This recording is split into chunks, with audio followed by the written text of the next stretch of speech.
आपका टॉपिक है आज का हाइड्रोजन पेरोक्साइड। ये कंपाउंड ऑफ ऑक्सीजन है, ठीक है। हाइड्रोजन पेरोक्साइड वाटर भी है और H2O2 भी है। Formula H2O2। ये बहुत ही इंपॉर्टेंट केमिकल है पोल्यूशन कंट्रोल करने का। क्यों क्यों भाई?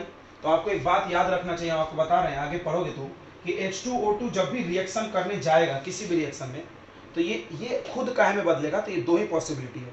ये खुद यानी H2O2 खुद या तो O2 में बदल जाएगा या तो H2O में बदल जाएगा खुद। तो इस तरह से आप देख सकते हो कि ना ही हमको ऑक्सीजन से प्रदूषण होता है और ना ही वाटर से। यानी ये एक ऐसा केमिकल है जो प्रकृति में कोई प्रदूषण नहीं फैला सकता है किसी भी हालत में।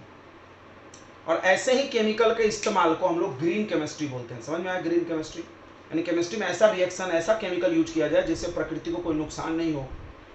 उस इन सभी कॉन्सेप्ट को, ये करने के तरीके को ग्रीन केमिस्ट्री बोलते हैं। समझ में आ गया ना? ओके। इसका निर्माण पढ़ना है। तो देखो बच्चों, पेरोक्साइड का निर्माण ज्यादातर केस में पेरोक्साइड से ही होता है, ज्यादातर। अब ध्यान देना, जितने भी कंपाउंड लेंगे हम पेरोक्साइड ही लेंगे इसको बनाने के लिए। तो आप देखो, पहला कंपाउंड है फ्रॉम सोडियम पेरोक्साइड। अच्छा, बहुत सारे लोग को पेरोक्साइड नहीं पता होगा, अगर आप 11th अच्छे से नहीं पढ़ते हैं तो आपको बता दें बच्चों, ऑक्साइड 3 प्रकार का होता है। इसको नहीं आता इधर ध्यान देना। एक होता है O, एक O पर -2 चार्ज, तो ये ऑक्साइड है। एक O पे -2 तो ऑक्साइड है। दूगो O पे -2 तो ये पर ऑक्साइड है, समझना। और दूगो O पे -1 तो ये है सुपर ऑक्साइड। क्या बात है, जबरदस्त, जावर। समझ में आया? 2 ऑक्सीजन पे -2 तो एक पर कितना होगा? -1। 2 ऑक्सीजन ऐसा रहता है, O बॉन्ड हो, तो एक पर कितना चार्ज आता है? -1। यहाँ पर देखना, 2 ऑक्सीजन पे -1 तो एक पे कितना? आधा, आधा, -7। क्लियर हो गया ना? चलिए, तो हम लोग देखते हैं। पहला प्रिपरेशन है फ्रॉम सोडियम पेरोक्साइड। ये जानना कि पेरोक्साइड ऐसे लिखा जाता है, इससे बहुत फायदा होगा, फॉर्मूला लिखने में इजी जाएगी आपको, नहीं तो तुम गलत कर दोगे। देखो, तो हमने लिखा है यहाँ पर O2। O2 पर कितना चार्ज होगा? -2। और सोडियम पर +1 होता है एक O पे। चार्ज तो बराबर होना चाहिए, कटायन नाम का तुमको पता है, कोई भी कंपाउंड न्यूट्रल होता है, कोई भी कंपाउंड टोटल सम करके 0 आता है ना। तो अगर यहाँ -2 है तो इसको +2 करना पड़ेगा, तो कितने बार सोडियम लेना पड़ेगा? 2 बार। तो Na2O2 लग गया, सोडियम पेरोक्साइड। समझ में आ गया? रिएक्शन किया वाटर से, वाटर का फॉर्मूला क्या है? HOH। तो आप OH दे दो Na को, कितने बार? 2 बार, और 2 बार H जाके इसको मिलेगा H2O2, ठीक है। दूसरा, from acidification of barium peroxide. Acidification मतलब एसिड डालना है, एसिड, H2SO4, सल्फ्यूरिक एसिड। जब भी एसिड के नाम आती है केमिस्ट्री में ज्यादातर वही गिरता है फट से। तो बेरियम पेरोक्साइड, फिर से देखो पेरोक्साइड लिखना है, सावधान इंडिया। तो बेरियम लिखा हमने, बेरियम ग्रुप 2 में आता तो वैलेंसी इसके खुद का +2 है। और पेरोक्साइड 2 को O पे -2, तो +2 -2 कट गया। क्लियर हो गया? बेरियम पेरोक्साइड के साथ 8 वाटर भी होता है, वाटर ऑफ क्रिस्टलाइजेशन। आप पढ़े होंगे बहुत सारे सॉल्ट के साथ वाटर प्रेजेंट होता है। इसका रिएक्शन आप H2SO4 से कराओ। क्यों? यहाँ लिखा भी है एसिडिफिकेशन, देखो सल्फ्यूरिक एसिड से कराइएगा,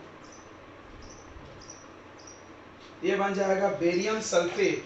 तो Ba रिएक्ट करेगा SO4 के साथ, PPT बनता है।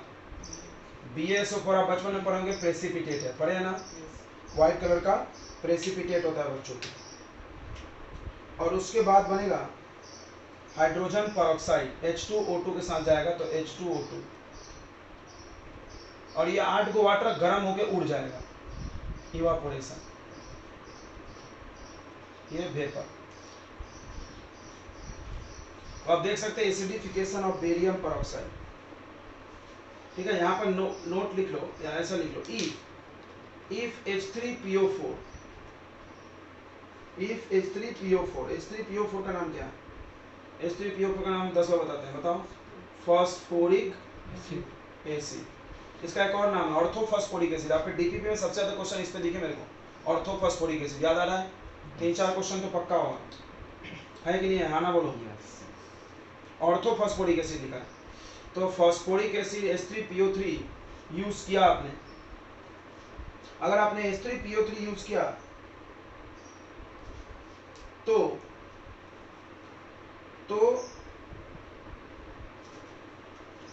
तो क्या होगा? It can be recovered after reaction.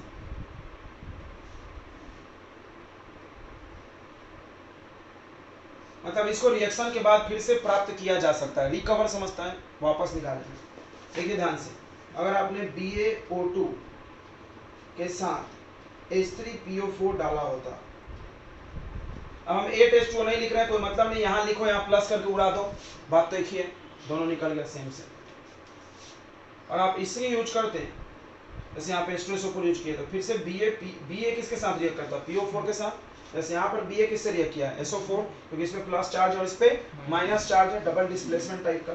ये इससे जाकर रिएक्ट करेगा, तो देखो इधर BA और PO4 पे वैलेंसी 3 होता है, सबको याद होगा, और BA पे 2, यहाँ क्या लग जाएगा 3 और यहाँ क्या लग जाएगा 2।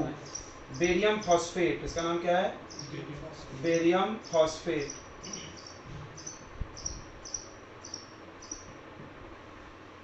बेरियम फॉस्फेट बच्चों, ओके, अच्छी बात है। उसके बाद हाइड्रोजन जाके ऑक्सीजन से रिएक्ट करेगा, तो क्या बना रहेगा H2O2, ये बन गया आपका H2O2। अब आपको क्या करना है कि बेरियम फॉस्फेट को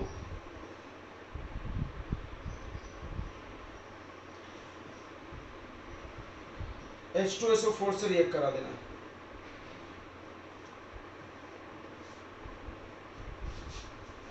ठीक है, ये जो बना सॉल्ट, इसको इससे रिएक्ट करा देना है। फिर से ये प्रेसिपिटेट था, कट जाएगा आराम से, तो बेरियम जाके SO4 से जुड़ेगा, तो क्या बन जाएगा BaSO4 प्रेसिपिटेट प्लस PO4 के साथ कौन जुड़ेगा H, तो क्या बन जाएगा H3PO4 and it can be reuse, it can be use. बोलो समझ में आया कि नहीं क्या है। H3PO4 अगर तुमने यूज किया फास्फोरिक एसिड, तो उसको हम रिकवर कर सकते हैं, निकाल सकते हैं आफ्टर द रिएक्शन। देखो ये रिएक्शन हुआ, हाइड्रोजन पेरोक्साइड बन गया तेरा, अब ये वाला चीज हम वापस रिकवर कर लिए, इसके मदद से हम वापस से H3PO4 ला लिए, देखो, और ये फिर से यहाँ यूज हो जाएगा। समझा कि नहीं समझा, बताएंगे। समझ गया क्या बच्चों, हाँ ना बोलो। तो आप जल्दी से इसका स्क्रीनशॉट ले लो फट से। तो अगला प्रोसेस है electrolytic oxidation of peroxo disulphate. इसको हम लोग मार्शल्स एसिड भी बोलते हैं, ये क्वेश्चन आता है पेपर में, मार्शल एसिड क्या है। तो मार्शल्स एसिड से बनाना है, तो मार्शल एसिड का फॉर्मूला होता है H2S2O8, याद रहेगा क्या फॉर्मूला है, H2S2O8। बढ़िया जबरदस्त फॉर्मूला, H2S2O8, लग रहा है गाना गा रहे हैं, H2S2O8। अब देखो ये कहाँ से बनता है, आपको ये भी बता दे रहे हैं, ध्यान से समझिएगा बच्चों, बहुत आसान है, आपको बताते हैं। देखिए आपको क्या करना है, H2SO4 लेना है और उसको पानी में डिजोल्व कर देना है, वाटर। जैसे आप H2SO4 को पानी में डालोगे तो H आयन अलग टूट जाता है और HSO4-1 अलग टूटता है। तो बोला सर 2H अलग क्यों नहीं टूटा, तो बारी बारी से टूटता है वो, H एक बार में नहीं टूट जाता। कोई भी एसिड में 2 बेसिसिटी है, तो पहले एक H देगा फिर दूसरा H देगा। ओके, ये बन गया आपका हाइड्रोजन सल्फेट आयन। अब क्या करेंगे हम लोग, इसमें इलेक्ट्रिसिटी पास कर देंगे, इसमें हम लोग इलेक्ट्रोलिसिस कर देंगे। आपको क्या करना है कि एक्वस सोल्यूशन लेना है H2SO4 का, आपको क्या करना है, एक्वस सोल्यूशन लेना है H2SO4 का और उसमें इलेक्ट्रिसिटी पास कर देना। तो जैसे आप इलेक्ट्रिसिटी पास करेंगे तो HSO4 दो बार आपस में जुड़ जाएगा, ये हो जाएगा H2S2O8। हो गया कि नहीं हो गया, H2S2O8 हो गया कि नहीं हो गया। कौन से रॉड पे ये काम होगा बताओ, माइनस चार्ज है तो कौन से रॉड पे होगा, कैथोड पे। कहाँ होगा ये काम, कैथोड पे। माइनस चार्ज है तो प्लस पे होगा, प्लस को क्या बोलते हैं, एनोड नाम है, कैथोड बोलते हैं। माइनस चार्ज इस पे है ना, तो कौन से रॉड पे जाएगा, प्लस वाला, प्लस वाले क्या बोलते हैं, एनोड। अच्छा, अब चार्ज बैलेंस नहीं है, यहाँ 2 माइनस चार्ज है, इधर क्या लगाना पड़ेगा, 2 इलेक्ट्रॉन। देखो अब चार्ज बैलेंस हो गया, सबको ये बात समझ में आया कि हाँ ना बोलो, यहाँ बैलेंस है, देखो प्लस माइनस 0, ये समझ में आ गया।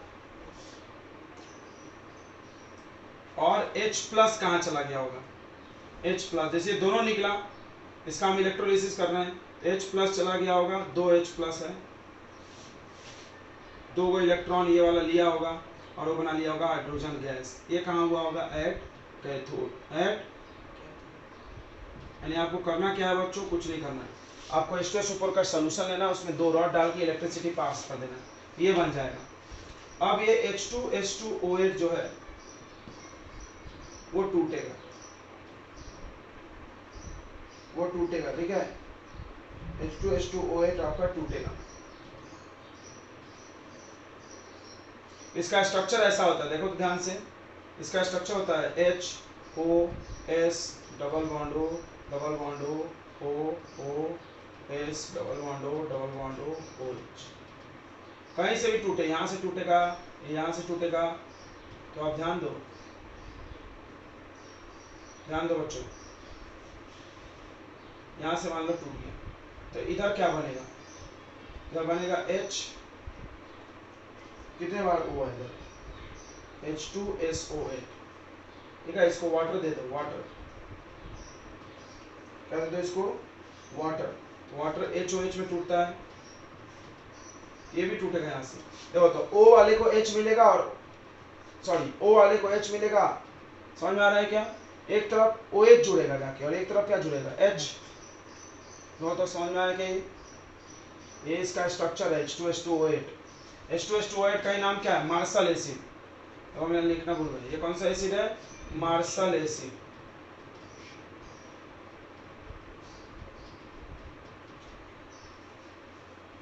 बताओ समझा क्या नहीं समझा?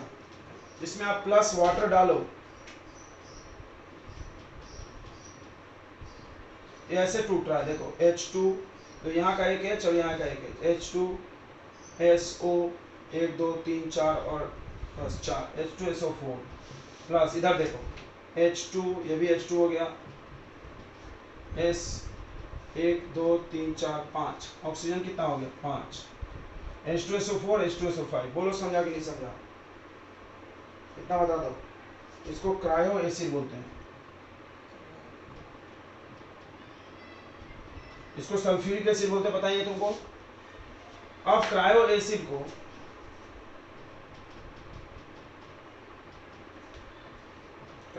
को आपको क्या करना है? पानी में डाल देना है।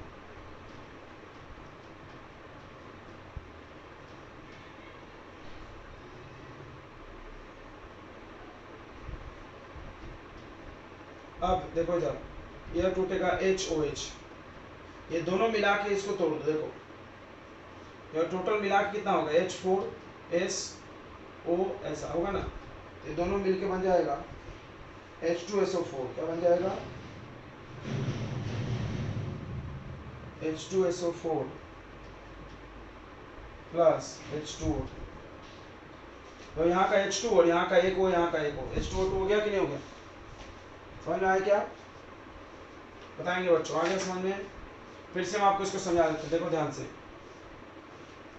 हाइड्रोजन पेरोक्साइड का तीसरा प्रिपरेशन है और स्टार लगाओ, यही आता है। बार बोलते तुमको जो समझ में नहीं आया वो आता है पेपर में, बोले थे ना हमने बहुत बार। तो ये क्या करना है आपको? Electrolytic oxidation of peroxo disulphate. Peroxo disulphate कहाँ है? ये है, ये H2S2O8। इसमें भी पेरोक्साइड बॉन्ड है, दिख रहा है पेरोक्साइड बॉन्ड। ओके, ये कैसे बनता है? तो H2SO4 में वाटर डाल दो, ऐसे टूट जाएगा।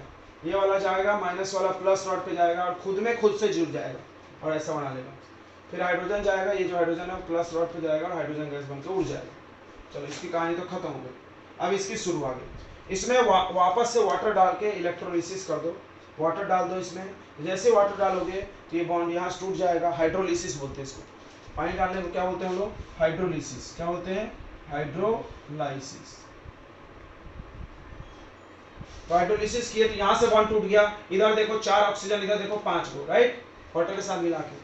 उसके बाद 4 वाला तो ठीक है, लेकिन 5 वाला फिर से टूटेगा। इसको क्रायो एसिड बोलते हैं। ये फिर से टूटेगा, देखो तो ये बनेगा H2SO4, O बना यहाँ से और H2O को O मिल गया तो क्या बन गया? H2O2। बोलो समझ में आया कि नहीं है? क्या फायदा हुआ यहाँ से? क्या फायदा हुआ? सबको समझ में आया? कोई है तो बताएगा। पक्का आ गया समझ में? आप नोट कर लीजिए। होगा एक बेंजीन रहा तो बेंजीन बोलते हैं, दो है तो क्या बोलते हैं, नेफ्थलीन बोलते हैं, और 3 है तो एंथ्रासीन। आप 11th में पढ़े हो फिर भी याद नहीं है।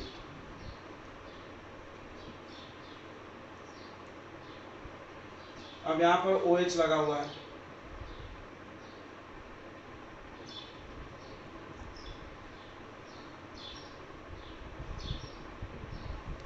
इसका नाम होगा 2-इथाइल। यहाँ से काउंटिंग होती है जॉइंट से, तो 1 2, तो 2-इथाइल एंथ्रा, इसका ओरिजिनल नाम है एंथ्रासीन 3 रिंग का, एंथ्राक्यूनिनॉल। ऑल क्यों लगा है, क्योंकि इसमें OH है, ठीक है। अब इसको क्या करना है आपको, ऑक्सीजन के साथ गर्म करना है, एयर में ऑक्सीजन। अगर आप ऑक्सीजन के साथ गर्म करोगे तो इसका ऑक्सीडेशन हो जाएगा, यहाँ से OH हट जाएगा, मतलब सॉरी, यहाँ से H हट जाएगा और यहाँ से भी H हट जाएगा, और इसमें डबल बॉन्ड आ जाएगा, ध्यान देना।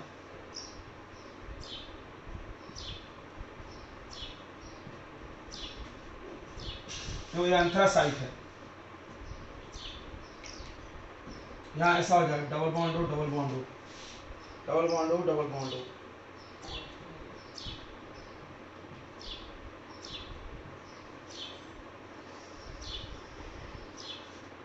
देख लीजिए, समझ में आ गया होगा। प्लस H2O2, कहाँ से H2O2, देखो यहाँ से H निकला, यहाँ से H निकला, 2 H और इसको उसको इसने O2 दे दिया, राइट, H2O2। इसका नाम होगा 2-इथाइल एंथ्राक्यूनिनोन। देखो यहाँ ऑल लगा है, अल्कोहल है तो यहाँ ओन लग जाएगा, 2-इथाइल एंथ्राक्यूनिनोन,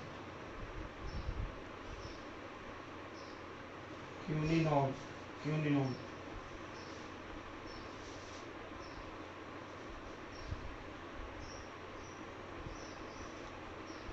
QUI,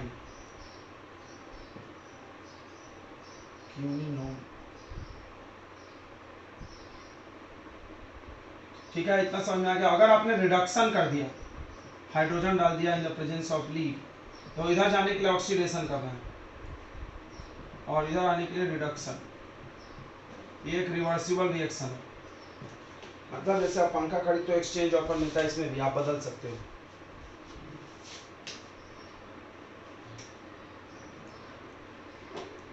चलो थोड़ा अमीन डाल देते हैं इसको। 1% H2O2,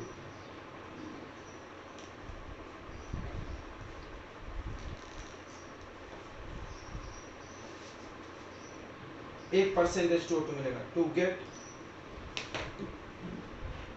30% H2O2, मतलब अगर आपने 100 ग्राम लगाया तो 1 ग्राम H2O2। अगर आपको 30% चाहिए, 30% बाई मास है सब, मतलब ग्राम में बात करोगे,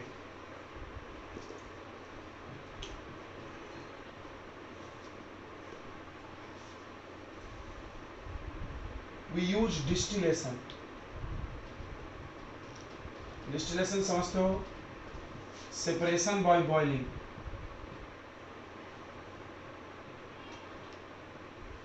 separation by boiling.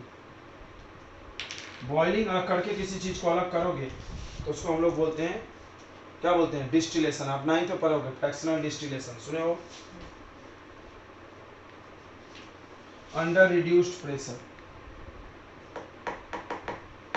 Under reduced pressure है, अलग ही करो।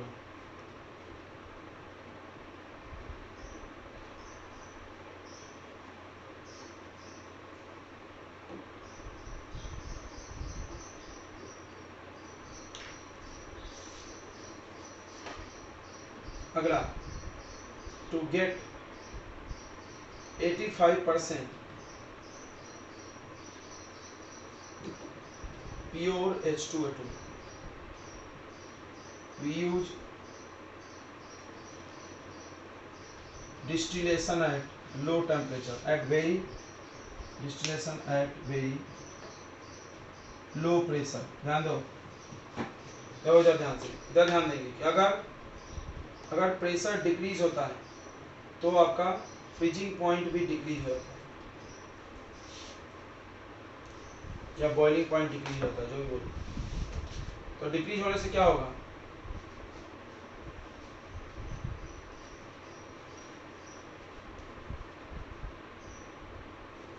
then water get frozen and we get freezing point here and we get pure H2O2.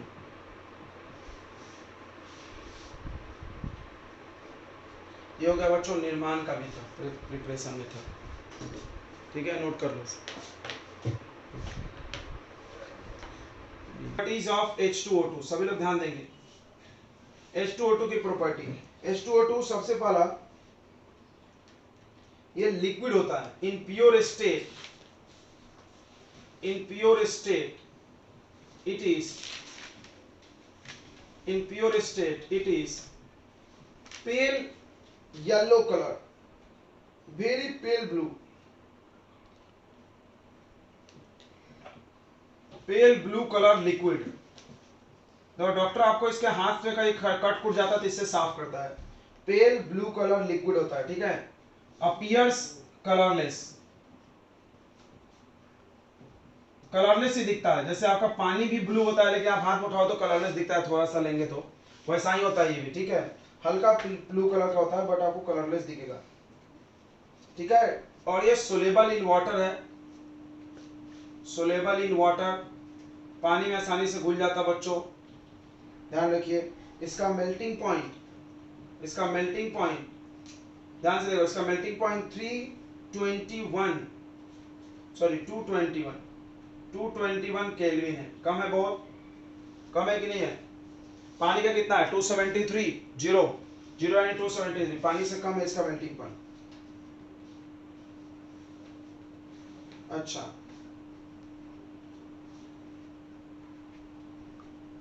ध्यान से सुनेंगे। चौथा, in general 10 volume H2O2 is available in market, is use, ठीक है। 10 volume बताएंगे हम, 10 वॉल्यूम का मतलब इस यूज होता है, इसको हम लोग बोलते हैं पर हाइड्रोल। क्या बोलते हैं इसको हम लोग? पर हाइड्रोल। पर क्यों? देखो इसमें पेरोक्साइड बॉन्ड है और हाइड्रोल क्यों नाम है, OH है तो अल्कोहल लगेगा, हाइड्रो मतलब पानी। देखो पर पेरोक्सी लिंकेज की वजह से, हाइड्रेशन वाटर के नाम की वजह से आया, और ऑल किसके नाम से आया है? अल्कोहल। तो पेरोक्साइड, हाइड्रेटेड प्लस अल्कोहल, तीन नाम का सम है, ठीक है। तो पर हाइड्रोल भी इसको बोलते हैं हम लोग। अगला इंपॉर्टेंट बात सुनेंगे, इसका जो स्ट्रक्चर है, इसका स्ट्रक्चर नॉन प्लेनर स्ट्रक्चर है। कैसा स्ट्रक्चर है? Non planar. इस पे भी सवाल आता है बहुत बार। Open book like structure, open book देखे हो, खुला हुआ बुक, याद है किसी को? पढ़े हो क्या बचपन में? ओपन बुक लाइक स्ट्रक्चर देखो ऐसा आता है, H O फिर O फिर H। अब आप इसको देखोगे तो आप इसको ऐसे ड्रॉ कर सकते हो,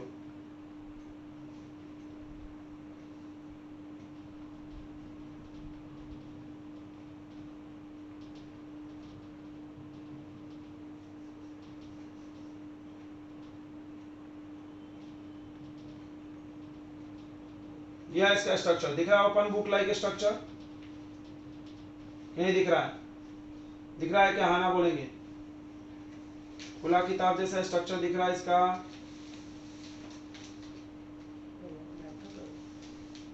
हाँ, क्या लग रहा है? लैपटॉप लग रहा है। अच्छा, जो भी लग रहा हो। अब देखो इसमें ये वाला बॉन्ड की लंबाई ज्यादा होती है, 147.5 पिकोमीटर। OO बॉन्ड, तो OO बॉन्ड वीक बॉन्ड होता है, ये वाला बॉन्ड ही टूटता है, ठीक है। और OH बॉन्ड 95 पिकोमीटर का है, थोड़ा मजबूत है।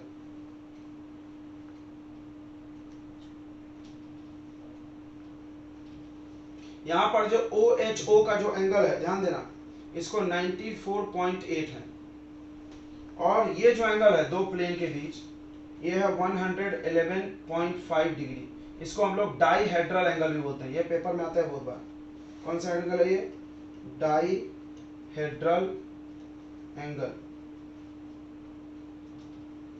ये गैस फेज का स्ट्रक्चर है, पहला स्ट्रक्चर किसका है, गैस फेज का। तो आप इसमें बहुत सारे सवाल आते हैं, देखो गैस फेज और सॉलिड फेज में क्या क्या एंगल अलग है। तो देखो OH बॉन्ड, ठीक है, ये बॉन्ड कितना है 94, ये भी बदलेगा। अब देखो इसको सॉलिड फेज में ले जाते हैं, इसको सॉलिड फेज में आप देखिए, इसका बुक बना लेते हैं हम लोग, ओपन बुक।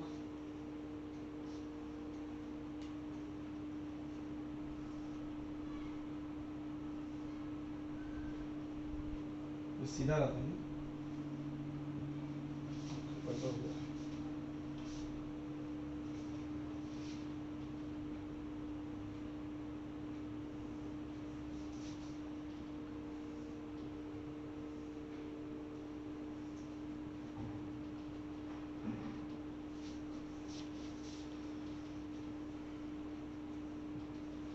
ठीक है। तो ये डाईहेड्रल एंगल अब घट जाएगा सॉलिड स्टेट में, 90.2 हो जाएगा, और ये एंगल बढ़ जाएगा 101.9 डिग्री।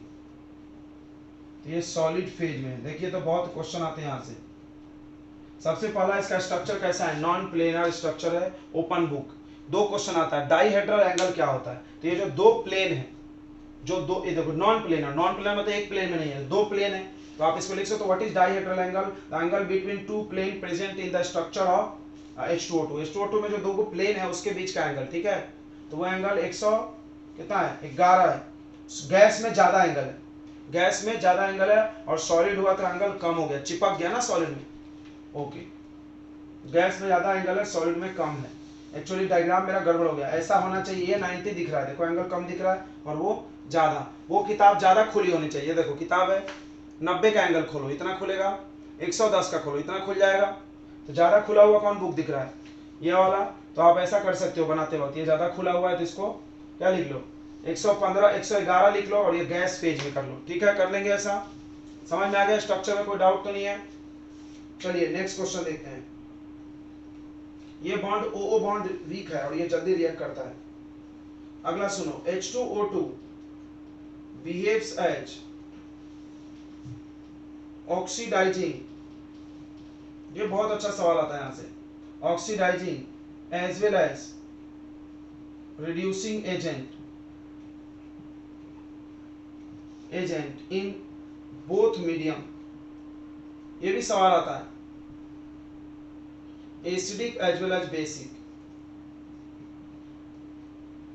मतलब ये ऐसा है जो एसिड मीडियम हो बेस मीडियम हो, दोनों में दोनों एजेंट की तरह काम करता है। क्या बात है, क्या बात है, जबरदस्त, जावर।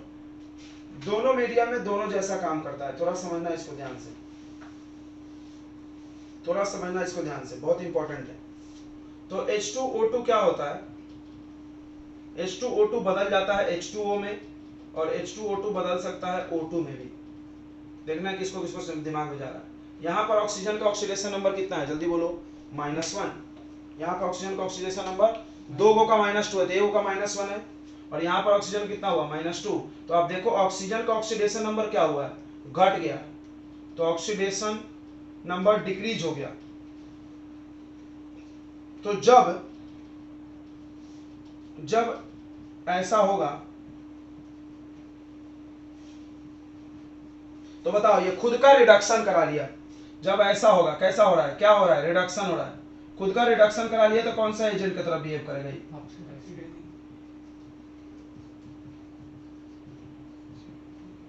तो आप लोग को यही सब आना चाहिए पूरी केमिस्ट्री पी ब्लॉक पढ़ने के बाद, कि हमको आपको ऑक्सीडाइजिंग रिड्यूसिंग बताना नहीं पड़े, खुद समझ जाओ, खुद का जजमेंट खुद ले लो।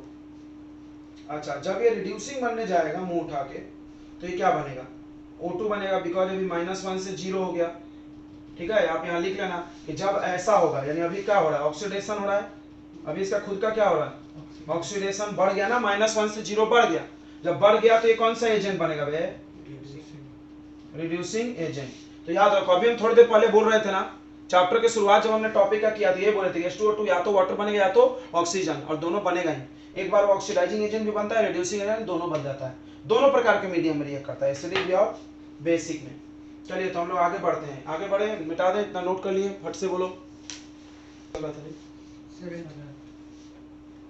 चलो कर bleaching action, bleaching action of H2O2। H2O2 का ब्लीचिंग एक्शन, देखो ब्लीच मतलब होता है कलर निकालना, ब्लीच मतलब कलर रिमूव करना। तो वो सभी लोग ब्लीचिंग एजेंट है, हमने बताया होगा, जो नेसेंट ऑक्सीजन डोनेट करता है, याद आ रहा है, नेसेंट।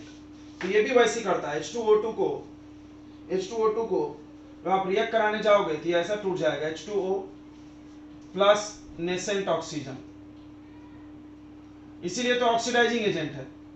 ऐसा नेसेंट ऑक्सीजन देने वाले भी ऑक्सीडाइजिंग एजेंट होते हैं, समझाना, याद आ रहा है। ये कहाँ मिला था नेसेंट ऑक्सीजन, हर ऑक्सीडाइजिंग एजेंट में मिला है ना, ओजोन में मिला है, यस, HNO3 मिला है, यस, HNO2 मिला है, यस, देखो कितने बार पढ़ा दिए। और ये जो नेसेंट ऑक्सीजन है ये क्या करेगा, कलर को खींच लेगा, कलर फ्रॉम कलर्ड सब्सटेंस, कोई भी रंगीन चीज में से रंग को खींच लेगा, क्योंकि हाईली अनस्टेबल होता है, इसको कुछ ना कुछ चाहिए खींचने के लिए, तो कुछ नहीं मिलेगा तो कलर को खींच लेगा, और कलर को खींच के क्या बना देगा, उस सब्सटेंस को कलरलेस बना देगा। क्या बना देगा, कलरलेस बना देगा। तो ये ब्लीचिंग एजेंट के रूप में यूज होता है, ठीक है, यूज टू ब्लीच।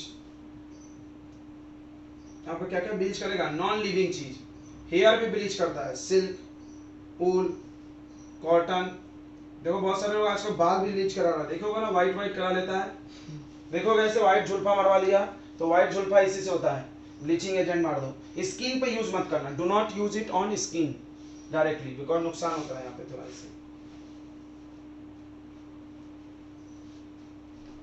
अच्छा 9 नंबर कि H2O2 जो होता है वो डिकम्पोज होने लगेगा इन सनलाइट, जैसे सनलाइट मिलेगा ये टूट जाता है, इसलिए इसको धूप से बचा के रखते हैं। देखना बहुत सारे दवाइयों में लिखा रहता है store in cool and dry place, लिखा रहता है ना, क्यों, H2O2 भी केमिकल है, तो अगर आप इसको सनलाइट दिखा दिए तो ये पानी बन जाएगा बोतल के अंदर, अंदर जा, नाश हो गया, नाश हो गया कि नहीं हो गया।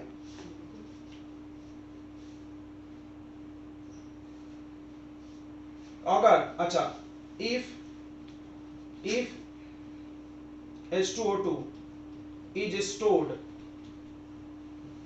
in metal bottle, ये सब पढ़े हो आप 11th में, याद आ रहा है, metal container, then metal acts as catalyst for this reaction, catalyst for this reaction।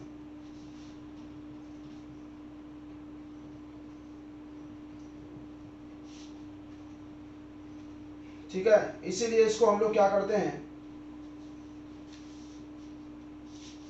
इसीलिए हम लोग इसको क्या करते हैं, वैक्स लाइन बॉटल में रखते हैं प्लास्टिक के, so it is stored in wax lined, मतलब उसके दीवार में या तो वैक्स लगा होना चाहिए, प्लास्टिक बोतल, प्लास्टिक या ग्लास बॉटल, इन डार्क, अंधेरे में। ये क्वेश्चन आता है क्यों अंधेरे में रखते हैं, सुनो, अंधेरे में नहीं रहोगे तो क्या होगा, H2O2 सनलाइट से रिएक्ट करेगा, वाटर बन जाएगा, पानी बन गया, वेस्ट हो गया आपका, इसका प्रॉपर्टी खत्म हो गया। उसके बाद आपको मेटल के बोतल में क्यों नहीं रखना चाहिए, क्योंकि मेटल कैटलिस्ट की तरह काम करता है, किसकी तरह काम करता है, कैटलिस्ट, ये रिएक्शन और जल्दी करा देगा, ये जो धीरे धीरे हो रहा है और जल्दी जल्दी खराब होगा आपका H2O2। इसीलिए अगला, अगर डस्ट के कांटेक्ट में आता है तो एक्सप्लोड कर जाता है, H2O2 एक्सप्लोड, ये बहुत इंपॉर्टेंट है, बॉम्ब बन जाएगा, बॉम्ब, एक्सप्लोड इन डस्ट, इसलिए इसको धूल से दूर रखो भाई, धूल से दूर रखना पड़ता है, समझ में आया कि नहीं आया। अगला बात आप याद रख सकते हो कि H2O2 डिसइंफेक्टेंट है, डिसइंफेक्टेंट समझता है, कीटनाशक, डिसइंफेक्टेंट है, वीक डिसइंफेक्टेंट है, छोटे छोटे कीड़ों को मार सकता है, एंड एंटीसेप्टिक है, एंटीसेप्टिक समझता है, रिको turmeric, Ayurvedic cream antiseptic, Dettol antiseptic, antiseptic यानी कहीं कट गया तो लगा लो, वाउंड वाउंड पर लगाते हैं, घाव घूव पे। हाँ ठीक है, बाजार में मिलता भी है, बताया हमने तुमको, एंटीसेप्टिक के रूप में यूज होता है। प्रमोशन कर रहे हो? हाँ फ्री का प्रमोशन कर रहे हो? समझ गया नहीं तुम?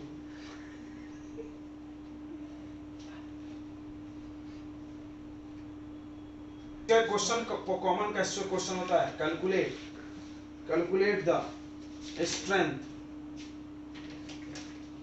Of 10 volume solution of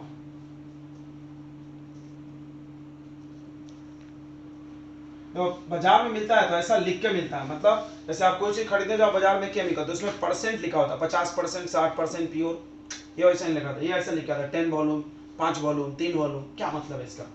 10 volume का मतलब ये लिखा रहता है कि ये कितना ऑक्सीजन फेंकेगा। तो H2O2 ऑक्सीजन फेंकता है ना, सब लोग समझेंगे ध्यान से। H2O2 को जब आप रिएक्ट कराने जाओगे तो टूट जाता है H2O प्लस O2, पता है? पता है कि नहीं पता है? तो यहाँ पे जो H2O2 में जो 10 वॉल्यूम H2O2 जो लिखा रहता है, 10 वॉल्यूम H2O2 मीन्स इसका ये मतलब है कि अगर इफ 1 लीटर H2O2 लिए solution gives 10 litre O2 gas. समझा? अगर 1 लीटर लिए तो ये 10 लीटर देगा, अगर 2 लीटर लिए तो 20 देगा। क्लियर हो गया? और हम इसको 1 ml लिए तो ये कितना बनेगा? 10 ml बनेगा। समझा? इसका मतलब होता है 10 वॉल्यूम। अच्छा, ये लिक्विड है, ये तो पता है ना तुमको, ये लिक्विड होता है एक्वस, और ये कैसा होता है? गैस होता है। तो आप समझो, इसमें पूछा गया स्ट्रेंथ निकालिए। देखिए स्ट्रेंथ क्या होता है, सभी लोगों को पता होना चाहिए। स्ट्रेंथ ऑफ सॉल्यूशन बच्चों, स्ट्रेंथ ऑफ सॉल्यूशन का मतलब होता है ग्राम पर लीटर। ग्राम पर लीटर यानी कितना ग्राम वो प्रेजेंट है आउट ऑफ 1 लीटर में, कितने में, ठीक है, 1 लीटर में, यानी मास अपॉन वॉल्यूम। ग्राम पर लीटर समझ रहे हैं, मास डिवाइडेड बाय वॉल्यूम। आपको पता करना है कि कितना मास है H2O2 का। वॉल्यूम तो 1 लीटर दिया ही हमने, मान लिया 1 लीटर। तो सभी लोग ध्यान देंगे, मास कैसे निकालेंगे, आप मोल कॉन्सेप्ट पढ़े होंगे। देखिए H2O2 का आप मास बताओ कैसे निकलेगा। ऑक्सीजन का 16 दूना 32, देखेंगे 2 + 16 दूना 32। अच्छा, इसको डबल कर लो बिकॉज ये बैलेंस नहीं है, क्योंकि कोई भी रिएक्शन मोल वाला करने से पहले बैलेंस होना चाहिए। देखो 4 है, ये 2 हो जाएगा, ठीक है, बैलेंस है ना। तो इसका मास कितना आ रहा है बताइए? 32 दूना 32, 33, 34, 34 का डबल कितना आ जाएगा? 68 ग्राम। ध्यान समझना, ये 68 ग्राम है और ये 1 मोल है। 1 मोल का मतलब 22.4 लीटर होता है, पढ़े हो क्या? किसी भी चीज का 1 मोल का वॉल्यूम। इसका हम वॉल्यूम क्यों ले रहे हैं, इसका मास क्यों लिए? बिकॉज हमको इसके मास की जरूरत है। ये देखो, हमें स्ट्रेंथ निकालना चाहते हैं, स्ट्रेंथ मास बाई वॉल्यूम, और इसके वॉल्यूम की जरूरत है। ओके, समझ में आ गया? फिर से समझो, ये 2 मोल है तो 1 मोल का मास होता है इसके मोलर मास के बराबर। किसी भी चीज का 1 मोल उसका जो मॉलिक्यूलर मास है वही होता है। 1 मोल का मास निकाले प्लस करके। डबल क्यों किए बताओ? 1 मोल का तो 34 आ गया, तो 34 × 2 क्यों किए? क्योंकि यहाँ 2 मोल है, राइट। तो ये 2 मोल का मास 68 ग्राम से, देखो अगर ये 68 ग्राम लेंगे तो ये 22.4 लीटर फेंकेगा। तो देखो, तो अब पूछा गया है कि कितना ग्राम लोगे, तो x ग्राम मान लो। ये पूछा है ना मास भाई कितना ग्राम लोगे कि ये कितना लीटर फेंकेगा। 10 वॉल्यूम मतलब कितना लीटर फेंक रहा है? 10 लीटर। 10 वॉल्यूम का क्या मतलब है? 10 लीटर ऑक्सीजन गैस निकलेगा। कितना मास लेंगे, मास पता करना है। फिर आपको पता होगा क्रॉस मल्टीप्लाई कर देते हैं, ऐसे याद है, 11th में पढ़े हो, हम नहीं पढ़ा है। तो 68 × 10 = x × 22.4। यहाँ से x आ जाएगा 68 × 10 डिवाइडेड बाई 22.4। ये आ गया आपका मास। जो भी आ जाए आप इसको निकाल लो। x का वैल्यू आता है 29.9 यानी 30 ग्राम। ध्यान दो, इधर बहुत इंपॉर्टेंट हम सिखा रहे हैं, फिर से सिखा रहे हैं। देखो ये जो सामने के नंबर होते हैं किसी भी रिएक्शन में उसको मोल माना जाता है, याद होगा, स्टोइचियोमेट्री। ओके, तो ये इसका 2 मोल है। 1 मोल का मास कैसे निकलेगा, इसको प्लस कर दो, मोलर मास 34 आया, डबल है तो डबल कर दिए। अच्छा, 1 मोल किसी भी गैस का वॉल्यूम, याद होगा कोई भी आइडियल गैस का वॉल्यूम 1 मोल का 22.4 लीटर है, सबको पता है ना, पता है कि नहीं भाई? अब इसका 22.4 क्यों नहीं इसका हम 16×32 ले रहे हैं? बिकॉज तुमको 10 वॉल्यूम दिया है, 10 लीटर दिया है क्वेश्चन में, तो वॉल्यूम दिया है तो भी वॉल्यूम में ही बनाएंगे, मोल में ये सवाल होता है ना। तो इसका हमको पता करना है कितना ग्राम, क्यों ग्राम? क्योंकि स्ट्रेंथ पूछा है, स्ट्रेंथ कैसे निकलता है? मास को वॉल्यूम से डिवाइड मारते हैं, तो वॉल्यूम तो 1 लीटर है, 1 लीटर H2O2 है, देखो यहाँ लिखा भी 1 लीटर H2O2 में 10 लीटर ऑक्सीजन बन रहा है, तो हमको वॉल्यूम पता है, बस मास चाहिए, तो मास आ गया 30 ग्राम। तो बताओ स्ट्रेंथ, ध्यान दो रे, ये लड़का इधर देख रहे, स्ट्रेंथ ऑफ सॉल्यूशन, याद कर जाना स्ट्रेंथ ऑफ सॉल्यूशन का formula, mass of solute divided by volume of solution into 100, बताइए। तो इनटू 100 नहीं लिखे तो चलता है। सोल्यूट का मास 30, वॉल्यूम कितना रे? 1 लीटर, वॉल्यूम कितना?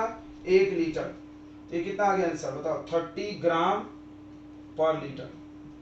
इसको परसेंट में अगर बनाना चाहो तो 3% हो जाएगा, कैसे? इनटू 100 करेंगे,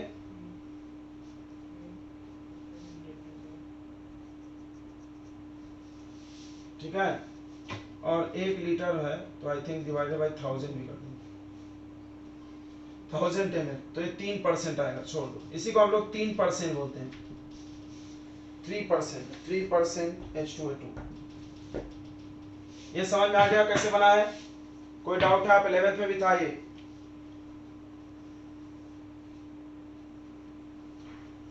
अच्छा, ये 68 ग्राम है, इधर ध्यान दो, 68 ग्राम है 22.4, ओके, हमने यहाँ x माना, x का वैल्यू कितना आ गया? 30 ग्राम। तो अगर कोई बोले ये 34 ग्राम है तो ये कितना लीटर हो गया? 11.2। अरे थोड़ा दिमाग लगा लो यार, 68 है, आधा इसको किए तो इसको आधा नहीं कर दोगे? एक क्वेश्चन यहाँ पर और लिखा है कि बताओ अगर ये 34 ग्राम है तो इसका स्ट्रेंथ बताओ, बन जाएगा ना आराम से? ओ 34 ग्राम है तो स्ट्रेंथ थोड़ी पूछेगा, तो बराबर बन जाएगा। 34 है तो कितना वॉल्यूम बोलोगे? तो 11.2, यहाँ पे लिखना पड़ता है ना 10 वॉल्यूम, 10 वॉल्यूम यानी 10 लीटर निकलेगा। और हमने 34 ग्राम दिया, देखो क्वेश्चन है 34 ग्राम H2O2 है, तो उस पर कितना लेवल लिखा होगा? तो उस पर लिखा होगा 11.2 लीटर, इसका मतलब कि 34 ग्राम से कितना लीटर ऑक्सीजन फेंकेगा वो? 11.2 लीटर। समझ में आ गया कि नहीं आया? चलिए जल्दी से नोट कर लीजिए। रॉकेट प्रोपल्सन मतलब समझता है? जो रॉकेट में ईंधन यूज होता है, रॉकेट प्रोपेलेंट फ्यूल। तो ये कंपाउंड है NH2, इसका नाम होता है हाइड्रोजन। इसका रिएक्शन अगर आप H2O2 से कराओगे तो H2O2 कन्वर्ट हो जाएगा, ये कन्वर्ट हो जाएगा N2 और ये कन्वर्ट हो जाएगा H2O में, और ये रिएक्शन हाईली एक्सोथर्मिक होता है, हाईली एक्सोथर्मिक रिएक्शन, ठीक है। ये रिएक्शन बहुत ज्यादा एक्सोथर्मिक, इतना हीट फेंकेगा कि ये रॉकेट को उड़ा के ले जाएगा, आग चलेगा उसमें। समझ में आया कि नहीं आया? समझ में आया क्या? जल्दी बताओ। अगर H2O2 is used to detect Cr+3 और टाइटेनियम+4 आयन, कोई भी कंपाउंड में Cr+3 और टाइटेनियम आयन है तो ये यूज करता है डिटेक्ट करने के लिए, मतलब कलर इंडिकेटर, समझता है? इंडिकेटर बता देगा, कलर रंग आ जाएगा। तो देखिए कोई भी कंपाउंड ले लिया आपने, जैसे मान लीजिए आपने ले लिया टाइटेनियम का कंपाउंड TiSO4, अब देखो Ti का वैलेंसी 4 है और SO4 का 2 है, 2 से कट जाएगा तो यहाँ 2 बचेगा, तो यहाँ क्या लग जाएगा? Hold twice.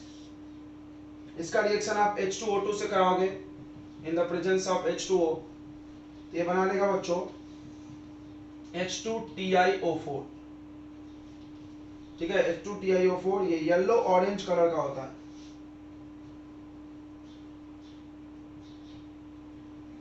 तो ऑरेंज कलर को हम देख के बता देंगे कि ये बना है आयन।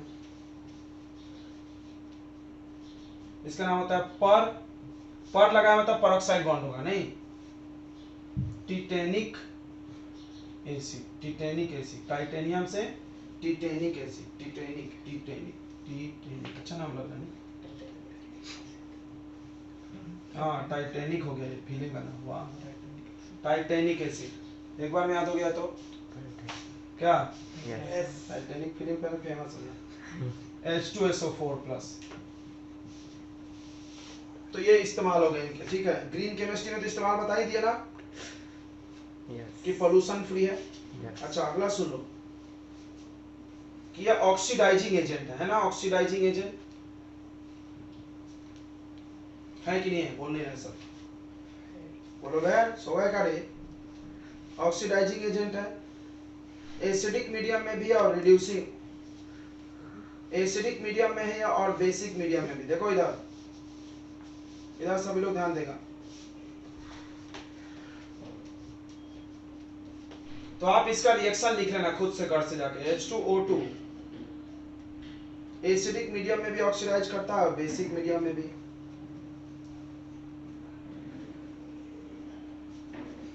एसिडिक मीडियम में आपको H प्लस लिखना पड़ेगा, H प्लस।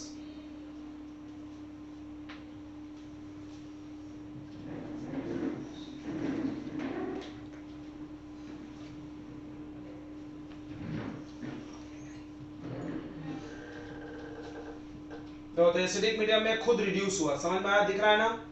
ऑक्सीडाइजिंग एजेंट में खुद रिड्यूस हुआ है कि नहीं, -1 से -2 बताया था ना अभी हमने।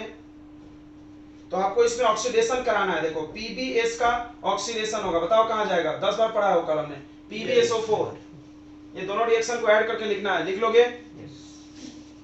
PbS से PbSO4 बना लेना,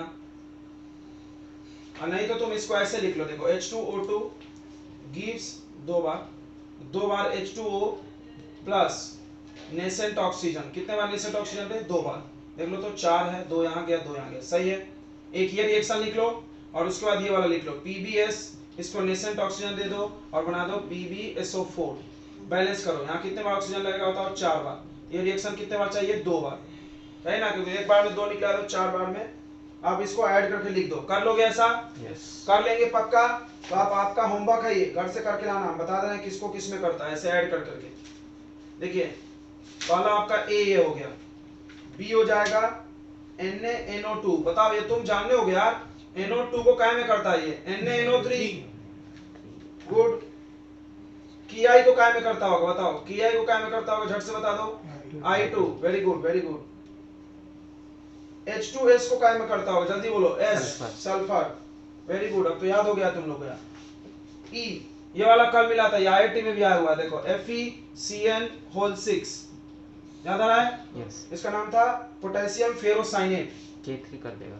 हाँ very good very good, potassium ferrocyanate. तो ये बहुत बड़ा है पेपर में सवाल भाई, be all year. K3 FeCN6। तो आप ऐसे करा लेना, ठीक है, कोई डाउट नहीं है ना। और फेरस ले लिए, तो अपन आयन लेंगे तो ये वाला रिएक्शन यूज करना, आयन। चार्ज वाला लेंगे तो ये वाला यूज करना, बिना चार्ज वाला लेंगे तो ये वाला यूज करना, ठीक है। फेरस को फेरिक बना देता है, पर मैग्नेट को मैग्नेट बना देता है, सब पढ़े हो ना। तो ये सब आप पढ़ लीजिएगा एक बार जाके घर से, ठीक है। तो बस बच्चों H2O2 यहाँ पर खत्म होता है, आपको हमने सारा पढ़ा दिया है। कल हम लोग पढ़ेंगे एलोट्रॉप्स ऑफ सल्फर, ओके। तो हमने, चलिए तो हम लोग पढ़ रहे हैं अभी एलोट्रॉप्स ऑफ सल्फर। एलोट्रॉप तो सब लोगों को पता होगा, different forms of an element exist in nature. किसी भी एलिमेंट का अलग अलग रूप जो प्रकृति में प्रेजेंट होता है उसको हम लोग एलोट्रॉप बोलते हैं, ठीक है। जैसे डायमंड ग्रेफाइट है कार्बन का, पढ़े होगे ना, बकनिस्टर, फ्लोरेंस, तीनों। उसी तरह नाइट्रोजन के तो एलोट्रॉप नहीं थे, ऑक्सीजन के थे, ओजोन और O2 थे, सल्फर के लिए। इस ग्रुप में सबके एलोट्रॉप है, याद होगा। ग्रुप 16 में सबके एलोट्रॉप है, ग्रुप 15 में नाइट्रोजन को छोड़ के बाकी लोग थे, फास्फोरस के थे, याद है। फास्फोरस के allotrope white phosphorus, black phosphorus और रेड फास्फोरस, ठीक है, व्हाइट रेड ब्लैक। उसी तरह सल्फर के एलोट्रॉप के 2 रूप है, देखो, एक को बोलते हैं क्रिस्टलाइन फॉर्म और एक को बोलते हैं अमॉर्फस। समझना, क्रिस्टलाइन क्या होता है, जो दाने दाने के रूप में होते हैं, क्रिस्टल के रूप में, उसको बोलते हैं क्रिस्टलाइन। और जो पाउडर के रूप में होते हैं, पानी के रूप में होते हैं, उसको अमॉर्फस। तो क्रिस्टलाइन फॉर्म में 2 सल्फर का रूप है, एक को बोलते हैं रोम्बिक अल्फा सल्फर और दूसरा को मोनोक्लिनिक सल्फर यानी बीटा सल्फर। अल्फा बीटा बोलो या रोम्बिक मोनोक्लिनिक बोलो, याद रखना इस नाम को। ये इनके स्ट्रक्चर का नाम है एक्चुअली, रोम्बिक और मोनोक्लिनिक स्ट्रक्चर होते हैं। आप सॉलिड स्टेट चैप्टर का पढ़े होगे तो सुने होगे, नहीं पढ़े हैं तो जब पढ़ेंगे तो सुनोगे। रोम्बिक सल्फर और मोनोक्लिनिक सल्फर यानी अल्फा सल्फर बीटा सल्फर।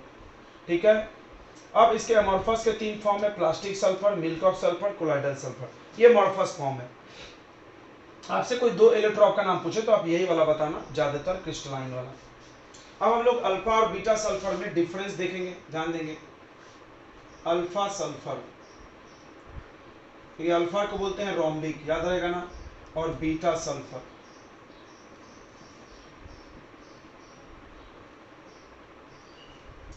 तो अल्फा सल्फर और बीटा सल्फर में सबसे बड़ा कलर का अंतर है, ये येलो कलर का होता है और ये कलरलेस होता है, पहला पॉइंट। दूसरा पॉइंट कि ये रूम टेम्परेचर पर, अगर मान लो कोई सल्फर है, रूम टेम्परेचर पर आप रखोगे तो अल्फा फॉर्म में होगा, तो it is stable at room temperature. Room temperature पर ये सल्फर पाया जाता है, स्टेबल होता है, ठीक है, याद रखना इस बात को। और ये क्या होगा, it is formed at higher temperature, ज्यादा टेम्परेचर पे बनता है। कितने टेम्परेचर में बनता है, more than 369 kelvin. 369 kelvin temperature के बाद, समझेंगे ध्यान से, जो अल्फा सल्फर होता है उसको अगर आप बीटा बनाना चाहते हो तो टेम्परेचर आप मोर देन, इससे मोर देन कर दो 369। मोर देन को शॉर्ट में कैसे लिखेंगे, बड़ा का साइन बताओ कैसे लिखते हैं, मोर देन, ऐसा ना, राइट, मोर देन इससे। अच्छा, अगर टेम्परेचर को आप कम कर दोगे तो आप बीटा वाला अल्फा बन जाएगा। अगर टेम्परेचर 369 केल्विन से कम हुआ तो इधर, और इससे ज्यादा हुआ तो इधर। 369 टेम्परेचर का बड़ा रोल है, 3 एकम 3, 3 दूना 6, 3 त्रिका 9, याद हो गया 369। ओके, अभी हम बताएंगे इसको क्या बोलते हैं, इस टेम्परेचर को क्या बोलते हैं। तीसरा पॉइंट है बच्चों कि दोनों सल्फर S8 के फॉर्म में पाया जाता है। S8 आपको याद होगा क्राउन स्ट्रक्चर होता है, क्राउन स्ट्रक्चर याद होगा आपको, हमने सिखाया था कल। रानी का ताज है, W है, तो इसको W भी बोलते होगे, इसको W भी बोलते हैं कोई कोई।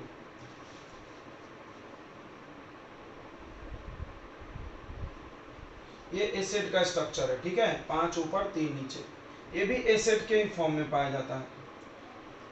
समझ रहा, लो टेम्परेचर पे ये स्टेबल है, हाई टेम्परेचर पे ये स्टेबल है।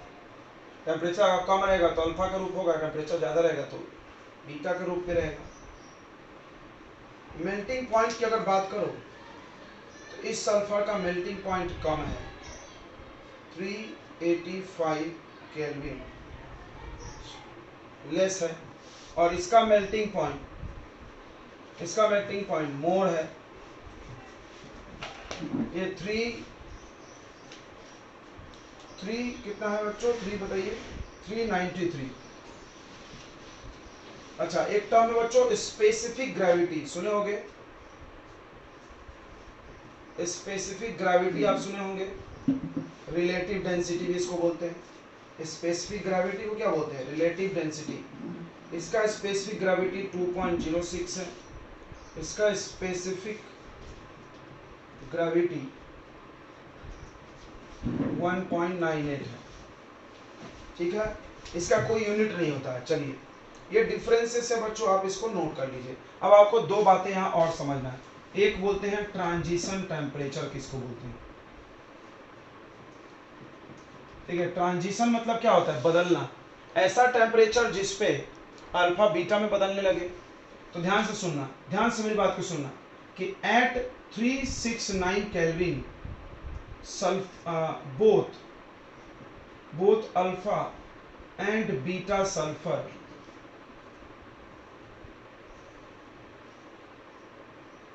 are stable। 369 केल्विन पे अल्फा और बीटा दोनों स्टेबल होता है, ठीक है, अल्फा और बीटा दोनों स्टेबल होता है, ठीक है। So this temperature is called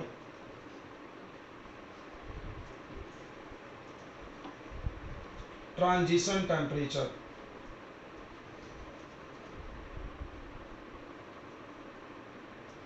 क्योंकि इसी टेम्परेचर से ज्यादा कर दो तो बीटा बन जाएगा, इस टेम्परेचर से कम कर दो तो अल्फा बन जाएगा। इसका मतलब ये बदलाव, मतलब ये टेम्परेचर बदलाव के लिए जिम्मेदार है, इसलिए इसका नाम क्या रख दिए, ट्रांजिशन टेम्परेचर। आता है पेपर में, याद रखना, वैल्यू याद कर जाओ 369, याद ही होगा, हमने ट्रिक बता दिया, 3 1 जा 3, 3 2 जा 6, 3 3 जा 9, 3 का टेबल है।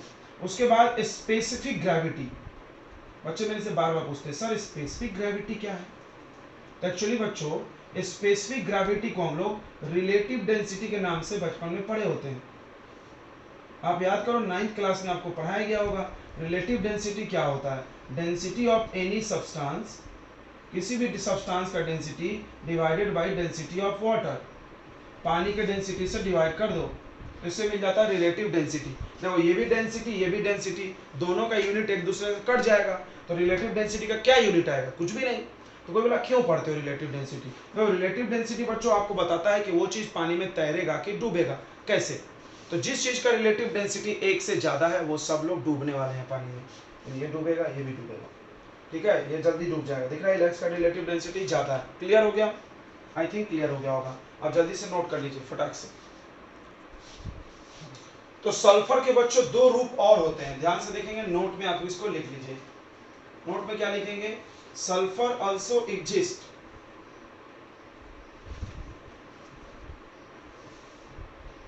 सल्फर एग्जिस्ट करता है, एसेट में करता ही करता है। इसका स्ट्रक्चर क्राउन स्ट्रक्चर है ना, क्राउन स्ट्रक्चर बनाया था अभी।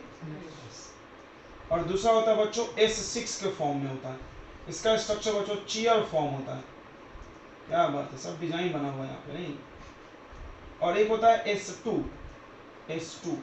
इसका स्ट्रक्चर कुछ नहीं है क्योंकि लीनियर हो जाएगा। इसका स्ट्रक्चर क्या हो जाएगा, लीनियर। 2 को सल्फर है तो क्या बनाओगे।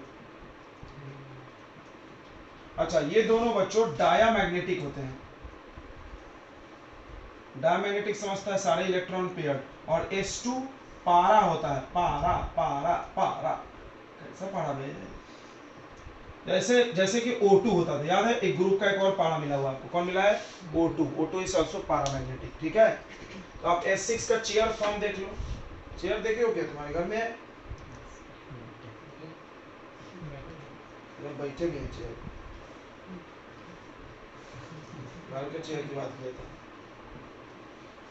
चलिए यह है चेयर फॉर्म, दिख रहा होगा आपको S6, राइट, कोई डाउट नहीं है, आगे बढ़ जाए। अगला टॉपिक है बच्चों हम लोग का SO2, sulphur dioxide.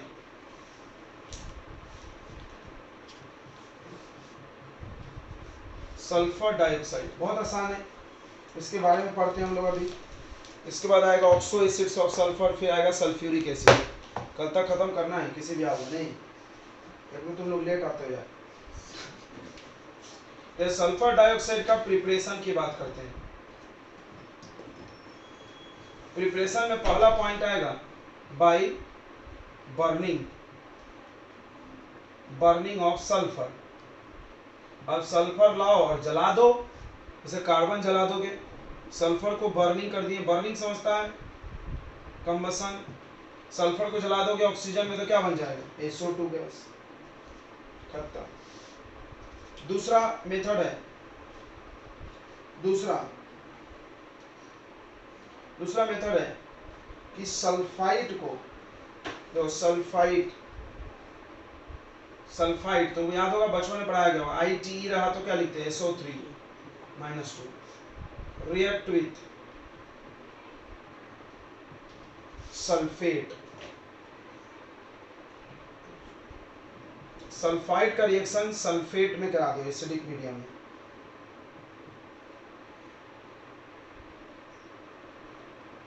Sulphide react with sulphuric acid, ऐसा लिखो। एसिडिक मीडियम ही हुआ ना, तो इस हमने 2H+ बस लिख कर दिया इसके लिए, एसिड के लिए हमने 2H+ लिखे। और सल्फाइड इसको है, ठीक है, ये सल्फाइड है और इसके हम H2SO4 नहीं लिखे, चाहो तो लिख सकते हो, इससे आसान हो जाएगा रिएक्शन, नहीं तो भारी होता है। तो आयनिक रिएक्शंस लिखने में इजी होते हैं, नहीं तो बहुत सारे कंपाउंड एक्स्ट्रा आते हैं। अब ये एसिड है, ये आपका सल्फ्यूरिक एसिड, समझ में आ रहा है, और ये हो गया सल्फाइड, ये बन जाएगा SO2 और ये बन जाएगा वाटर, इसको इसने अपना ऑक्सीजन दे दिया, ये खुद रिड्यूस हो गया, समझ में आया। तीसरा मेथड है बच्चों, अच्छा इसको, इस मेथड को हम लोग लेबोरेटरी मेथड भी बोलते हैं। तो दो मेथड याद रखना पड़ता है, एक लेबोरेटरी मेथड पेपर में आता है कि लैब में कैसे बनाओगे, लैब में वो मेथड यूज करते हो साफ सुथरा, और इंडस्ट्रियल मेथड जो सस्ता हो। इंडस्ट्री में बच्चों रोस्टिंग करते हैं, रोस्टिंग सुने होगे, याद करो 10th में पढ़ोगे, रोस्टिंग ऑफ सल्फाइडोर, याद आया, याद आया क्या, FeS2 आयरन सल्फाइड ले लिए। अरे रोस्टिंग और कैल्सिनेशन दो पढ़े थे, तो burning in the presence of oxygen roasting होता था, तो ये बन जाएगा Fe2O3 प्लस SO2, ये सब हो गया SO2 गैस का प्रिपरेशन। समझ में आ गया क्या, बताओ, बोल लिया सर, हेलो। और आप लिख सकते हो मेटल और नॉन मेटल का रिएक्शन सल्फ्यूरिक एसिड से करा दो,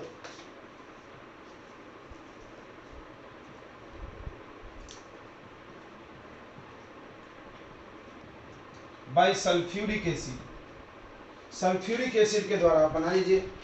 तो सल्फ्यूरिक एसिड जो होता है बच्चों H2SO4, वो खुद एक ऑक्सीडाइजिंग एजेंट है। कौन सा एजेंट है, सल्फ्यूरिक एसिड कौन सा एजेंट है, H2SO4, H2SO4 कौन सा एजेंट है, ऑक्सीडाइजिंग एजेंट,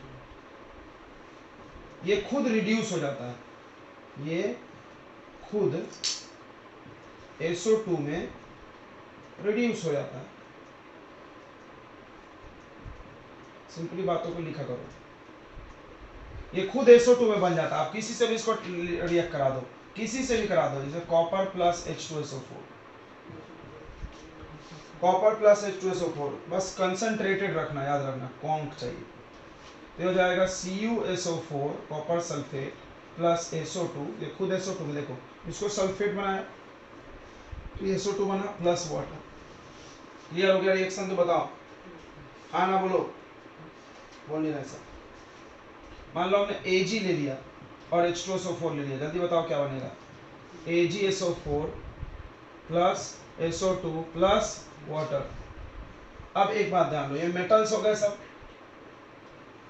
मेटल के साथ रिएक्ट कर रहे हो तो metal plus acid, salt plus water plus SO2 भी बन रहा है ना, बन रहा है कि नहीं बन रहा है।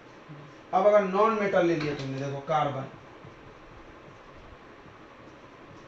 ये ऑक्सीडाइजिंग एजेंट है, इसको ऑक्सीडाइज करेगा ही करेगा, तो क्या बनाएगा कार्बन को, CO2, कार्बन के क्या बनाएगा CO2, खुद क्या बनेगा रे SO2 प्लस वाटर। ध्यान से बताओ, S सल्फर ले लिए, बताओ क्या बनाएगा, सल्फर को क्या बनाएगा SO2, खुद भी SO2 बनेगा, तो SO2 दो बार, SO2 दो बार, 10 बार SO2 लिखेगा, या तो ऐसे लिखो तो मूर्ख लगोगे, ऐसे लिखोगे तो इसको डबल नहीं कर दोगे। समझ में आया कि नहीं आया, इन सब केस में SO2 बन रहा है कि नहीं बन रहा है, बोलो बच्चों, समझ गया कि नहीं बोला। चलिए तो फटाक से नोट कर लीजिए इतना। पहला प्रॉपर्टी है कि SO2 कलरलेस गैस है, हैविंग पंजेंट ऑर्डर, इसमें स्मेल होता है, तेज गंध।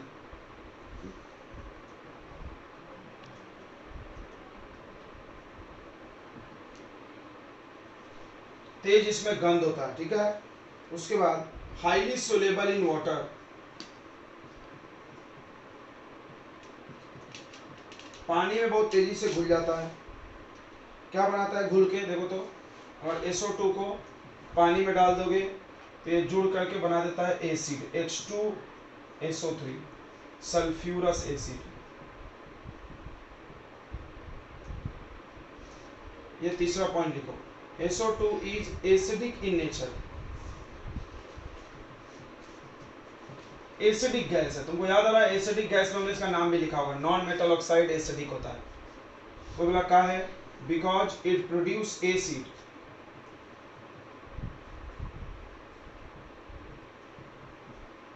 when dissolved in water।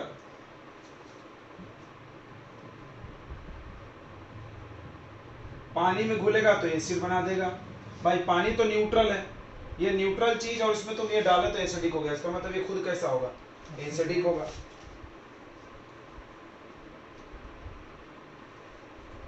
चलिए आगे बढ़ते हैं। अगला SO2 react with chlorine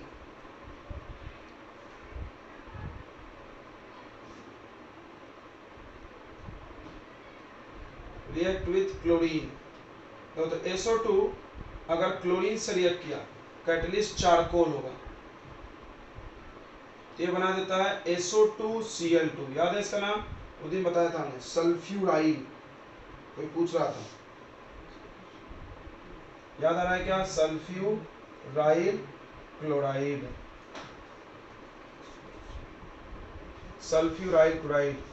याद आया, क्लोरीन डालने के काम आता किसी भी अंदर, ऑक्सीजन OH हटा के Cl डालो, ये मिला होगा आपको PCl5 में, मिला है ना।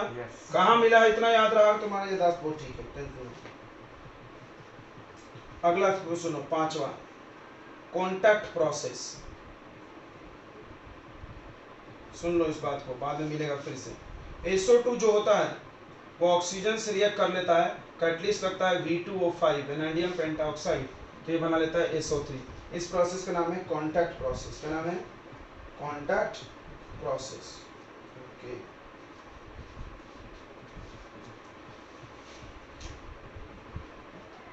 वेनेडियम पेंटाऑक्साइड कंपाउंड है, वेनेडियम जानते होगे ना, D ब्लॉक में आता है, V2O5 वेनेडियम पेंटाऑक्साइड कैटलिस्ट है, वेनेडियम पेंटाऑक्साइड। ये बहुत बार पूछा जाता है, ये इस पे कौन सा कैटलिस्ट करता है, वेनेडियम पेंटाऑक्साइड। ठीक है, 5 बार ऑक्सीजन है इसलिए। ये आपको याद होगा ना, P2O5 जैसा है, फास्फोरस पेंटाऑक्साइड P2O5 जैसा नहीं है। चलिए अगला देखते हैं हम लोग, SO2 का रिड्यूसिंग प्रॉपर्टी। तो बोलते हैं क्या कि moist reducing property.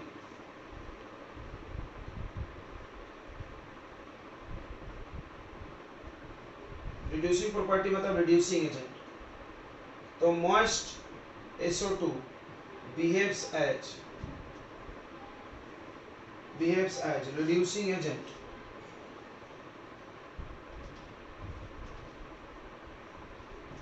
behaves as reducing agent। ठीक है, ये क्या करता है, इट डीकलराइजेज, ये कलर हटा देता है। किसका कलर हटा देता है, पोटेशियम परमैंगनेट। सुने हो पोटेशियम परमैंगनेट क्या होता है, KMnO4। KMnO4 किस कलर का होता है बताओ, पर्पल, मुझे बताया था ना, पर्पल। और इसका भाई ग्रीन, किस कलर का होता है, पर्पल। तो आप ध्यान दो, इधर ध्यान दो, इस रिएक्शन को देख लेते हैं हम लोग, सभी लोग इधर ध्यान देगा। तो इस रिएक्शन को आप ऐसे करा सकते हो, अगर चाहो तो अलग अलग भी करा सकते हो, एक साथ भी करा सकते हो। तो SO2 ध्यान देंगे इधर, KMnO4 लिखने से अच्छा है K को हटा दिया जाता है, K+1, और MnO4 क्या लिख देते हैं, -1। इससे रिएक्शन आसान हो जाता है, समझा। इसको बोलते हैं परमैंगनेट आयन। कोई दिक्कत है, पोटेशियम परमैंगनेट ही लिखा है वो, ओके। इसको रिड्यूस कौन कर रहा है, SO2। मॉइस्ट मतलब वाटर के प्रेजेंस में, अच्छा। रिड्यूस करेगा तो ये खुद तो ऑक्सीडाइज होगा, और इसको रिड्यूस करेगा, इसको रिड्यूस करके कहाँ ले जाएगा, याद होना चाहिए आपको। याद होगा, आप पढ़े होगे MnO4 अगर रिड्यूस होगा बच्चों तो कहा जाता है Mn+2 में, कहा जाता है Mn+2 न्यूट्रल मीडियम में। देखिए आप ध्यान रख सकते हो KMnO4, KMnO4 कहाँ जाता है, हम आपको 3 बातें बता देते हैं। यहाँ पे 7 ऑक्सीडेशन नंबर है, तो ये एक ऑक्सीडाइजिंग एजेंट है, ये हमेशा रिड्यूस होगा, 7 वाला हमेशा रिड्यूस होगा, समझना इस बात को ध्यान से। तो 7 वाला कहाँ रिड्यूस होके जाता है बच्चों, तो 7 वाला जाता है Mn+2 में, 7 वाला जाता है Mn+2 में। कौन से मीडियम में, कौन से मीडियम में, 7 वाला जाता है MnO2 में यानी +4 में, और 7 वाला जाता है MnO4-2 यानी ये चला जाएगा कहाँ पे बताइए, 6 में। ये होता है बेसिक मीडियम में शायद, और ये होता है बच्चों एसिडिक में, और ये होता है न्यूट्रल में। एक बार हम कंफर्म कर लेते हैं, रुको। तो आप इसको याद रख सकते हो, बार बार मिलता है, ये परेशान करता है बच्चों को। देखो जब एसिडिक मीडियम रहेगा तो 7 से 2 जाएगा, जब न्यूट्रल मीडियम रहेगा तो 7 से 4 ऑक्सीडेशन नंबर हो जाएगा, और जब बेसिक रहेगा तो ये 7 से कहाँ चला जाएगा, 6 में। ठीक है बच्चों, ये बार बार मिलता है, आप इसको नोट करके ही रख लो साइड में। अभी देखो यहाँ पर भी 7 से वो 2 जा रहा है, क्योंकि SO2 कौन सा मीडियम क्रिएट करता है, एसिडिक। SO2 कौन सा मीडियम क्रिएट करता है, अभी कहीं था तो इधर SO2 बिहेव्स है एसिड, यहाँ है देखो एसिडिक मीडियम है, राइट। तो अब देखो ये MnO4 Mn+2 बन गया। SO2 ऑक्सीड रिड्यूसिंग एजेंट है, तो ये रिड्यूसिंग एजेंट खुद ऑक्सीडाइज होता है, तो क्या बन जाएगा, SO4, क्या बन जाएगा, H2SO4 बनता है, तो SO4-2 लिख लिए। समझ में आ गया रिएक्शन, के लिए आया, बताओ सभी लोग बताइए। आप इसको बैलेंस कर लेना अपना H+ जोड़ के, आता है ना बैलेंसिंग, इसका बैलेंसिंग आप 11th में सीखे होंगे। आपको नहीं आता है तो आपको 11th का लेक्चर अटेंड करना पड़ जाएगा, आपको इसका बैलेंसिंग आना चाहिए।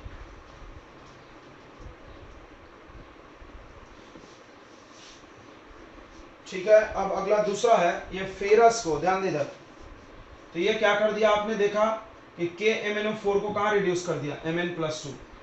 उसके बाद इट रिड्यूसेस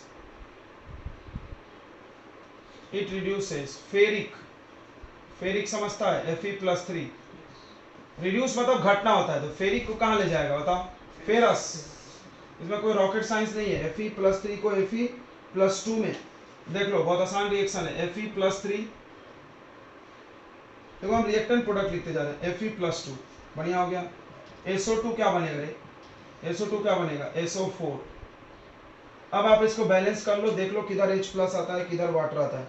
H+ और वाटर जोड़ने आपको आता होगा, नहीं आता है तो हम आपको सिखा सकते हैं, ध्यान दो थोड़ा सा। तो सबसे पहले किसको बैलेंस किया जाता है, अदर एटम को। तो आयरन बराबर है, सल्फर बराबर है, किया जाता है ना, याद होगा आपको। उसके बाद ऑक्सीजन की बारी आती है, सब लोग ध्यान दो, ऑक्सीजन की बारी आती है। तो ऑक्सीजन यहाँ 2 है, यहाँ कितना है 4, तो इधर 2 कम है, तो इधर क्या जोड़ दो 2 बार वाटर, और जैसे 2 बार वाटर जोड़ोगे 2 दूना 4 हाइड्रोजन, इधर क्या लग जाएगा 4 बार H+। फिर से ऊपर देख लो एक बार, MnO4 पहले अदर एटम को बैलेंस करते हैं, तो Mn बराबर है, यस बराबर है। फिर सल्फर बराबर है। अब ऑक्सीजन की बात आएगी, तो यहाँ ऑक्सीजन कितना है देखो, यहाँ 4 और 2 6, यहाँ कितना आ गया 4, तो इधर कितना कम है 2 बार, तो कितने बार वाटर लगना चाहिए, 2 बार लगना चाहिए, हमने बैलेंस नहीं किया था, 2 बार वाटर लगेगा, तो H+ कितने बार लगेगा 4 बार। बोलो आ गया समझ में, हाँ कि ना, बोलो आया नहीं आया। चलिए अगला देख लेते हैं हम लोग इसका प्रॉपर्टी, शेप ऑफ SO2। तो SO2 का शेप कैसा होगा, ध्यान देंगे। SO2 में 6 इलेक्ट्रॉन होता है, सल्फर में 6 में से 2 ऑक्सीजन ले लिया है, तो इधर डबल बॉन्ड बनेगा और इस पे 4 इलेक्ट्रॉन बनेगा, और इधर ये अपना ही 2 इलेक्ट्रॉन देके ऑक्सीजन को बना देता है, याद है कोऑर्डिनेट बॉन्ड इसको बोलते हैं। यहाँ 6 डॉट बनते हैं, राइट। इसके पास कितने आ गए, दो बॉन्ड पेयर, सिग्मा गिनते हैं पाई नहीं गिनते, याद है ना, 2 बॉन्ड पेयर 1 लोन पेयर, तो sp2 हाइब्रिडाइजेशन, ध्यान सुनेंगे, हाइब्रिडाइजेशन sp2 का शेप होता है ट्राइगोनल प्लेनर, बट इसका एक लोन पेयर है तो इसका ज्योमेट्री कैसा हो जाएगा, याद है शेप और ज्योमेट्री में अंतर बताया था हमने। इसका ज्योमेट्री हो जाएगा बेंट से, बेंट या एंगुलर। बोलो समझ में आया नहीं आया? इसमें रेजोनेंस होगा, पाई बॉन्ड यहाँ यहाँ घूमता है, ये ओजोन की तरह दिख रहा है, ओजोन की तरह दिख रहा है कि नहीं दिख रहा? अरे ओजोन भी तो ऐसा ही था, बीच में वो लिख लो, कम से कम हाँ तो बोलते जाओ, मार खाओ नहीं तो तुम लोग। तो इसको हम लोग कौन सा फॉर्म बोलते थे, कैनोनिकल फॉर्म। इसका हम लोग क्या बनाते थे, रेजोनेंस हाइब्रिड, और वो वाला असली स्ट्रक्चर होता था।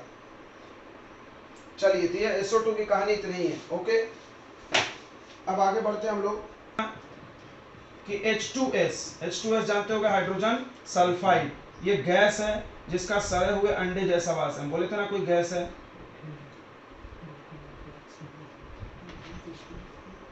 रोटन फिश जैसा किसमें स्मेल था, याद कराओ तुम?